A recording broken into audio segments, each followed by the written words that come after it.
తాకట్టులో ఉన్న బంగారాన్ని విడిపించి ఆ రోజు ఆన్లైన్ ధరకే కొంటుంది కొమ్మూరి గోల్డ్.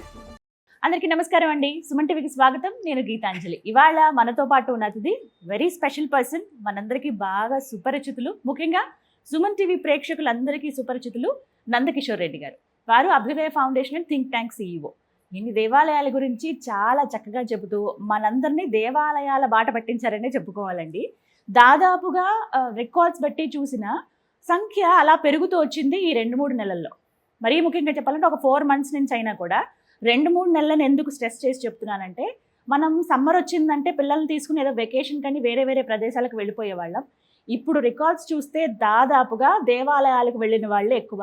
ఆ ఘనత నందకిషోర్ రెడ్డి గారికి దక్కుతుందండి. అది చాలా హ్యాపీ అనిపించింది. మీరు నమ్మి దేవాలయానికి వెళ్ళి మీకు కావాల్సినటువంటి లబ్ధిని పొందారనే ఖచ్చితంగా మేము నమ్ముతూ ఉన్నాం. ఇంకా చాలామంది చాలా దేవాలయాల గురించి ఒక క్వశ్చన్ లిస్ట్ మమ్మల్ని కామెంట్స్లో అడుగుతున్నారు. ప్రతి ఒక్క కామెంట్ చూస్తున్నాము. వాటన్నిటికీ కూడా వీడియోస్ ద్వారానే ఆన్సర్ ఇవ్వాలని కోరుకుంటున్నాం. మరి సార్ని అడుగుదాం, ఇంకా మనకున్నటువంటి డౌట్స్ అన్ని కూడా క్లియర్ చేసుకుందాం. నమస్కారం నందకిషోర్ రెడ్డి గారు, ఎలా ఉన్నారు సార్? ఎంత బాగున్నాను. లాంగ్ గ్యాప్ చాలా బిజీ అయిపోయారు. మళ్ళీ రీసెర్చ్ స్టార్ట్ చేశారని, మళ్ళీ టెంపుల్స్ తిరగడం స్టార్ట్ అయింది. సో అంటే మాకు దీంట్లో ఇచ్చే సుమన్ టీవీ ప్రేక్షకులకి ఇచ్చే క్రెడిట్ మాకన్నా దీంట్లో దాదాపుగా 50% మీకు కూడా అండి. ఎందుకంటే మేము ఎక్కడైనా ఏం మాట్లాడినా మీరు గీతాంజలి గారితోనే చేయండి అంటున్నారు. నాకు ఎక్కడైనా ఫోన్ చేసి ఒక 1 week ఎపిసోడ్ రాకపోయినా మీరు గీతాంజలి గారితో చేయండి సార్, గీతాంజలి గారు ఏరి, గీతాంజలి గారు ఏరి అని. సో అందరూ కూడా చాలా బాగా నచ్చారండి. సో మీ ఇది అందుకే నేను ఫస్ట్లో చెప్పినట్టుగా ఆ స్పిరిచువల్ వైబ్ చూస్తేనే మనకు చెప్పాలనిపిస్తుంటుంది ఏదైనా టెంపుల్స్ కానీ ఇవన్నీ కూడా. బట్ గుడ్ అండి, మీకు కూడా చాలా థ్యాంక్స్, కృతజ్ఞతలు మా అభ్యుదయ నుంచి. సో మీరు అన్నట్టుగా చాలా మంది నిజంగానే వెళ్తున్నారండి దేవాలయాలకి. చాలా హ్యాపీ. నేను టూరిజం వాళ్ళ దగ్గర, తమిళనాడు దగ్గర మా టీం అందరూ కూడా కర్ణాటక నుంచి, కేరళ నుంచి డేటా తీసుకుంటే దాదాపుగా మన తెలుగు రాష్ట్రాల దగ్గర నుంచి ఒక కర్ణాటక ప్రాంతానికి ఈ 3 నెలల్లో మీరు చెప్పినట్లుగా దాదాపుగా 7 లక్షల మంది పైన వెళ్ళారండి. ఆ తర్వాత మేజర్ కుకే. ఆ తర్వాత రెండోది రీసెంట్ గా నేను చేసిన మొన్న పోలీసు వారితో మాట్లాడుతూ డేటా తీసుకుంటుంటే కొట్టియూరు టెంపుల్ గురించి మనం ఒకటి చేసామండి. కొట్టియూరు టెంపుల్ చేయగానే మన తెలుగు వాళ్ళు ఇప్పటికే అది ఓపెన్ అయిన వారం రోజులకే దాదాపుగా 15,000 మంది పైన వెళ్ళారంటండి. అసలు నిజంగా దక్కని అదృష్టం. ఎందుకంటే లైవ్ శక్తి ఎనర్జీ పాయింట్స్ ని వాళ్ళు ఫీల్ అయ్యే ప్రదేశాలని, అది సంవత్సరం 365 రోజులు ఉండదు, అది కేవలం 30 రోజులు మాత్రమే ఉంటుంది. ఆ 30 రోజుల ఎనర్జీని ఫీల్ అవ్వడానికి అంతమంది వెళ్తున్నారు అంటే నిజంగా వాళ్ళకి అందరికీ కూడా చేతులెత్తి దండం పెట్టాలి. సో మాకందరికీ చాలా సంతోషం అనిపించింది ఏంటంటే, వాళ్ళే వెళ్ళకుండా పిల్లలు కూడా బలవంతంగా తీసుకెళ్తున్నారండి. అసలు అది నిజంగా నిజంగా గ్రేట్ ట్రాన్స్ఫర్మేషన్ అనేది చెప్పాలి. ఎందుకంటే పిల్లలు సెలవులు వస్తే కంట్రీస్కి వెళ్తాం అనకుండా పిల్లలు మన వీడియోస్ చూపించి ఈ ప్లేస్కి వెళ్ళాలి, ఈ ప్లేస్కి వెళ్ళాలి అని వాళ్ళు ఇన్సిస్ట్ చేస్తే పేరెంట్స్ తీసుకెళ్తున్నారు. సో ఇట్స్ గుడ్ చేంజ్ అండి. మనది ఎంత గొప్ప భూమి, వేద భూమి, కర్మభూమి, ఇన్ని దేవాలయాలు, ఇంత గొప్ప గొప్ప క్షేత్రాలు ఉన్నటువంటి భూమి. కానీ ఇన్ని రోజులు కొన్ని తెలుసుకోలేకపోయాం, మీ ద్వారా తెలుసుకుంటున్నాం. దానికి థ్యాంక్ యూ చెబుతూ సార్, మరి చాలా క్వైరీస్ వస్తూ ఉన్నాయి. అందులో భాగంగా థైరాయిడ్ గురించి అడిగారండి. వాస్తవానికి ఇది ఎప్పుడో అడిగారు, కానీ ఇప్పుడు ఇంకొంచెం ఎక్కువ శాతం మంది అయ్యారన్నమాట గ్రూప్ ఆఫ్ ఆడియన్స్. థైరాయిడ్ సమస్యతో ఇబ్బంది పడుతున్నాం. ఎందుకంటే ఇది మేజర్గా ఒక లైఫ్ డిసీజ్ గానే చెప్తారు. ఒక్కసారి ఎంటర్ అయిందంటే మందులు వాడాల్సిందే అని చెప్పి. మరి అలాంటి థైరాయిడ్తో ఇబ్బంది పడుతున్న వాళ్ళు ఎటువంటి దేవాలయానికి వెళ్ళాలి, అక్కడ ఎటువంటి ఎనర్జీ పాయింట్స్ ఉంటాయి, అడ్రస్ మరీ ముఖ్యం, దాంతో పాటుగా అంటే అక్కడ ఏమైనా ప్రాసెస్ ఉంటుందా, చేయాల్సిన ప్రక్రియ, ఎలా బెనిఫిట్ పొందొచ్చు? ఖచ్చితంగా అండి. మనకు మీరు చెప్పినట్టు మన యాజ్ యూజువల్ మన కామన్ డైలాగ్ ఒకటి, మీరు ప్రాబ్లం చెప్పండి మేము టెంపుల్ చెప్తాం. ఇది కూడా మళ్ళీ తమిళనాడులోనే, ఈ టెంపుల్ కూడా తమిళనాడులో కుంభకోణం దగ్గర, కుంభకోణానికి ఒక 10 నుంచి 15 కిలోమీటర్ల దూరంలో తిరునీలకుడి శ్రీ నీలకంఠేశ్వర స్వామి ఆలయం అంటారండి. ఈ తిరునీలకుడి నీలకంఠేశ్వరుడు, మనము ఇంత మునుపు ఒక నీలకంఠేశ్వరు గురించి చెప్పుకున్నాం అండి, మీకు గుర్తుందో లేదో, తిరువిల్లా అని ఒక టెంపుల్ గురించి మాట్లాడుకున్నాం. అదేవిధంగా ఈ తిరునీలకుడి తమిళనాడు ప్రాంతంలో ఉండే ఈ టెంపుల్లో ఆ హాలాహలాన్ని విషాన్ని గొంతులో నింపుకున్నాడు కాబట్టే అతనికి నీలకంఠుడు అని పేరు పేరు వచ్చింది. వచ్చింది. అవును.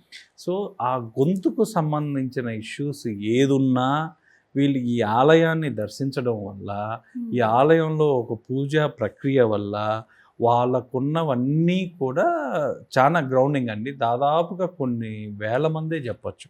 ఓ. కొన్ని వేల మంది ఈ ఆలయానికి వచ్చి వాళ్ళ వ్యాధిని క్రమేప తగ్గించుకుంటా సో మెయింటైన్ చేసుకుంటా. బట్ అయితే వాళ్ళైతే అక్కడ తమిళనాడు రాష్ట్రం వాళ్ళకి అనుకూలం కాబట్టి వాళ్ళు ప్రత్యేకంగా 11 సోమవారాలు వెళ్ళడం, 6 సోమవారాలు వెళ్ళడం, ఇలాంటి వ్రతాలు చేయడం వల్ల వాళ్ళ థైరాయిడ్ నుంచి కూడా తప్పించుకున్నారు. అంటే అది పెద్దది కాకుండా తప్పించుకున్నారు.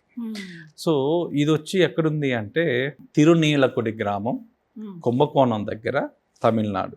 అంటే కుంభకోణం నుంచి మీకు ఒక 15 నుంచి 20 కిలోమీటర్ల దూరంలో ఉంది. ఈ నీలకంఠేశ్వరుడి రహస్యం ఏంటంటే సముద్రుడు మదనంలో వచ్చిన ఆలాహలం ఏదైతే ఉందో ఆ ఆలాహలం శివుడు తాగినప్పుడు విషం గొంతులో నిలిచిపోతుంది. సో అందువల్ల శివుడిని నీలకంఠుడు అంటారు. సో ఈ థైరాయిడ్ గ్లాండ్ కూడా ఎక్కడ ఉంటుంది? మన గొంతులోనే ఉంటుంది. ఈ ప్రాంతంలో ఉండడం వల్ల భక్తులు ఈ క్షేత్రానికి మీకు వాక్ శుద్ధి కావాలన్నా, వాక్ దోషాలు ఏమన్నా ఉన్నా అవి కూడా క్లియర్ చేసే ప్రదేశం ఏదన్నా ఉందంటే ఈ తిరునీలకుడి అండి. సో స్పెసిఫిక్గా థైరాయిడ్, వాక్ సంబంధిత సమస్యలతో బాధపడే వాళ్ళందరూ కూడా రావాల్సిన గుడి ఏదన్నా ఉంది అంటే ఈ తిరునీలకుడి. దీనికి ఆలయ చరిత్ర దగ్గరికి వచ్చేసరికి 275 పాడల్ ప్రేత స్థలాల్లో ఇది ఒకటండి.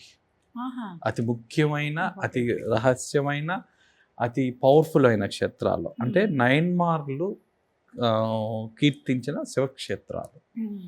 చోళకాలం నాటి పురాతనమైన ఆలయం అండి ఇది. ఇది వేల సంవత్సరాలుగా ఇక్కడ శివారాధన అనేది కంటిన్యూస్గా జరుగుతూ ఉంది. ఈ ఆలయంలో శివలింగానికి చేసే నూనె అభిషేకం ఏదైతే ఉందో అది చాలా విశేషం అండి. ఎందుకు అంటే దీంట్లో ఇంకొక మిరాకిల్ ప్రతి ఒక్కరు కూడా చూడొచ్చు. శివలింగం పైన మీరు ఎంత నూనె పోసినా అది ఎక్కడ పోతుందో తెలియదు. అది ఆయన మొత్తం తీసేసుకుంటాడు. మన దోషాన్ని నూనె రూపంలో అతను స్వీకరిస్తాడు అనేది అక్కడ ప్రతీక. సో ఆ తర్వాత ఎక్కడ కూడా నిలవకుండా ఆ లింగం అలానే తీసేసుకుంటుందా అనిపిస్తుంది మనం పోసిన నూనెని. దీనిని జారినట్టుగా కూడా మనకు కనపడదు. జారినట్టు కనిపిస్తుంది కానీ కింద పడదు. కింద పడకుండా లాగేసుకుంటుంటుంది. అది ఎలా అనేది అర్థం కాదు. ఇప్పుడు మీరు 1 లీటర్ పోసారు అనుకోండి, మీరు కింద కొంచెమే చూస్తారు, ఆ మిగతాదంతా ఏమైందో తెలియదు, మొత్తం శివలింగం తీసేసుకునిందా అనిపిస్తుంది. దీన్నే భక్తులు ఏమంటారంటే దీంట్లో నీలకంఠుడి దగ్గర ఉన్న వైద్య శక్తి అంటారు. ఆ వైద్య శక్తి వల్ల ఈ విధంగా జరుగుతుంది అని. నీలకంఠేశ్వరుడు ఇక్కడ క్షేత్ర సంబంధం గొంతుకు సంబంధించిన ఇది కాబట్టి గొంతు రిలేటెడ్ ఏదున్నా అండి, మరీ చిన్నపిల్లలు టాన్సిల్స్ ఇలాంటి వాళ్ళు కూడా ఒక ఆపరేషన్ పోయేటప్పుడు ఇక్కడికి వెళ్ళి ఆ పూజ చేసుకొని తర్వాత వెళ్తారు. ఆ తర్వాత ఈ థైరాయిడ్ ప్రాబ్లం ఉండేవాళ్ళు స్పెసిఫిక్గా ఏవి చెయ్యాలి? సో ఈ పాయింట్ దగ్గరికి వస్తే నువ్వుల నూనెతో అభిషేకం చేయడం అనేది చాలా ఇంపార్టెంట్ అండి. తిలాతైలం అంటారు. సో తర్వాత పంచామృత అభిషేకం, ఆ ఒక్క అభిషేకంతో ఆగకూడదండి. అందుకే మనం ప్రతి ఒక్కసారి చెప్తుంటాం, ఫలాని టెంపుల్కి పోతే చెడు పోతుంది అంటే ఆ ఆలయానికి మీరు వెళితే మనలో ఉన్న చెడు పోతుంది, ఖచ్చితంగా పోతుంది. పోయిన చెడు ఖాళీ అవుతుందా? ఆ స్థలం ఖాళీ అవుతుందా? దాన్ని మళ్ళీ మీరు పాజిటివ్తో నింపాలా వద్దా? నింపాలి కాబట్టి మళ్ళీ ఇంకొక ఆలయానికి వెళ్ళాలి. ఒకసారి వెళ్ళేసి వచ్చేసి ఒక దగ్గరికి వెళ్తే కాదండి, నెగిటివ్ పోతే పాజిటివ్ కూడా ఫిల్ చేసుకోవాలి కదా. సో అదేవిధంగా మీరు నువ్వుల నూనెతో చేస్తే మీ దోషం పోతుంది, మళ్ళీ పంచామృతంతో చేస్తే దానికి శక్తి వస్తుంది. సో ఆ 2 మిక్స్డ్ అండి. నువ్వుల నూనె అభిషేకం చేయించిన తర్వాత వెంటనే పంచామృత అభిషేకం చేయించాలి. ఆ తర్వాత బిల్వార్చన చేయాలి. ఆ తర్వాత విశుద్ధ చక్ర ధ్యానం చేయాలి. ఆ తర్వాత మామూలుగా అందరూ ఏ రోజు ప్రత్యేకమైన రోజు అంటే సోమవారం అనేది ప్రత్యేకమైన రోజు. ఈ సోమవారాలు అదే అండి, 11 సోమవారాలు, 16 సోమవారాలు. జనరల్గా కొంచెం దూరాభారం ఉన్నవాళ్ళు, థైరాయిడ్తో కొంచెం ఎక్కువ బాధపడేవాళ్ళు ఈ 11 వారాల వ్రతము, 16 వారాల వ్రతం అనేది చేస్తారండి. అక్కడ ఉండే వాళ్ళందరూ దూర ప్రాంతాల నుంచి కూడా చూస్తారు. లేదు ఈ 11 వారాలు 16 వారాలు మేము రాలేమండి, మేము ఒక్కసారి చేయించుకొని రాగలం, మళ్ళీ మాకు సెలవుల ప్రాబ్లం అన్నిసార్లు తిరగలేము ఎన్నిసార్లు అనుకున్న దూరాభారాలు అనుకున్న వాళ్ళందరికీ కూడా ఇక్కడ ఒకసారి క్షేత్రంలో రాగానే అండి, ముందు రోజు వచ్చి మరుసటి రోజుకి మీరు మహన్యాస పూర్వక రుద్రాభిషేకం కానీ, దాంతోపాటుగా ఏకాదశ రుద్రాభిషేకం, ఈ రెండు కానీ చేయించుకోగలిగితే, అంటే మీరు ఒకరోజు వెయిట్ చేసి కానీ చేయించుకోగలిగితే అండి, ఆ 11 వారాల పుణ్యం, ఆ 11 వారాల ఫలితం మీకు ఈ ఒక్క అభిషేకంలో వస్తుంది. సో దాంతోపాటుగా పక్కనే అమ్మవారు కూడా ఉంటారండి. మీరు అయ్యవారికి చేస్తున్నారా, అదే నాకేంటి అని అడుగుతారా? అయ్యవారికి చేసేసి వెళ్ళిపోయారా, అమ్మవారు ఒప్పుకోరు. మీరు ఖచ్చితంగా అమ్మవారిని దర్శించాల్సిందే, ఖచ్చితంగా. అమ్మవారి పేరు సార్? అమ్మవారు పార్వతి అమ్మవారు, పార్వతి అమ్మవారు. ఈ అమ్మవారిని దర్శించడంతో పాటు అమ్మవారికి కొన్ని ఖచ్చితంగా కావాలి, అది మీరు ఇవ్వాలి. ఏమి ఇవ్వాలి అంటే పసుపు కుంకుమ ఇవ్వాలి అమ్మకి ఖచ్చితంగా. నిమ్మకాయల మాల సమర్పించాలి. ఎవరన్నా ఈ థైరాయిడ్ దోషం ఉన్న వాళ్ళు అయ్యవారికి చేయవలసిన పూజలు చేసి అమ్మవారిని కూడా కనిపించేసి, అమ్మ మేము వచ్చామమ్మా అని ఫలాని పూజా ద్రవ్యాలు కూడా ఆమెకు సమర్పించిన తర్వాతే మీరు అక్కడి నుంచి బయటకు రావాలండి. ఆ తర్వాత ఈ ఆలయం దగ్గరికి వచ్చేసరికి ధ్వజస్తంభం దగ్గర నుంచి కుడిపక్క ఒక 4 అడుగుల దూరంలో ఎనర్జీ పాయింట్ ఉందండి. అక్కడ ఎనర్జీ పాయింట్లో కూర్చొని 16 నుంచి 20 నిమిషాలు ఖచ్చితంగా ధ్యానం చేయాలి. ఈ చేయడం వల్ల మూలాధార చక్రంలో నుంచి ఆ శక్తి ప్రసరణ అనేది జరిగి విశుద్ధ చక్రానికి సంబంధించిన బ్లాకేజెస్, విశుద్ధ చక్రంలో ఏదన్నా నెగిటివిటీ ఉన్నా, ఏదన్నా ఎనర్జీ బ్లాక్ అయి ఉన్నా అవన్నీ యాక్టివేట్ అవుతాయండి. అవి యాక్టివేట్ కావడానికి పట్టే సమయం కరెక్ట్గా మనకి 6 నుంచి 20 నిమిషాలు. సో ఇది అక్కడ చేయవలసిన ప్రక్రియ. ఒకవేళ మరీ ఎక్కువసార్లు కుదరదు అన్న వాళ్ళు ఈ విధంగా రావడం కూడా మంచిది. పర్టికులర్ డే అంటే ఏ డే చెప్తారు సార్? సోమవారం అండి. జనరల్గా అక్కడ సోమవారం కానీ త్రయోదశ ప్రదోష కాలంలో కూడా ఎక్కువ మంది వెళ్తుంటారు. సో ఈ 2 రోజులు కూడా చాలా విశేషమైన రోజు. సో ఏ రోజు వెళ్ళినా ఈ ప్రక్రియ చేయడం వల్ల తగ్గిపోతుంది. సో థైరాయిడ్ సమస్యతో ఇబ్బంది పడే వాళ్ళకి ఒక సొల్యూషన్ ఇది. చాలా మంది ఇలా మీరు విన్నప్పుడు టెస్టిమోనీస్ గానీ విన్నప్పుడు మేము తీసుకున్నామండి. మేము టెస్టిమోనీస్లో దాదాపుగా ఒక 200 మంది దాకా కలెక్ట్ చేశాం. సో కలెక్ట్ చేస్తే వాళ్ళందరూ డిఫరెంట్ ఏజ్ గ్రూప్స్ అండి. మేము మరి చిన్న వాళ్ళని చూసాం, బిలో 30 చూసాం ఫస్ట్. ఆ తర్వాత 40 నుంచి 54 వాళ్ళు చూసాం. తర్వాత 60+ వాళ్ళు. 60+ వాళ్ళకి అంత ర్యాండమ్గా తగ్గకపోయినా ఇంటెన్సిటీ లేదు. ఇంటెన్సిటీ తీవ్రత అనేది తగ్గింది బాగా. వీళ్ళలో మేము కామన్గా గమనించిన పాయింట్ ఏంటంటే తీవ్రత అనేది ఎక్కడ లేదు. దానివల్ల మామూలుగా బ్యాలెన్స్ చేయడం జరిగిందే కానీ తీవ్రత లేదు. Right. So thank you sir. ఒక మంచి ఇన్ఫర్మేషన్, చాలా మందికి యూస్ఫుల్ కూడా. ధన్యవాదాలు.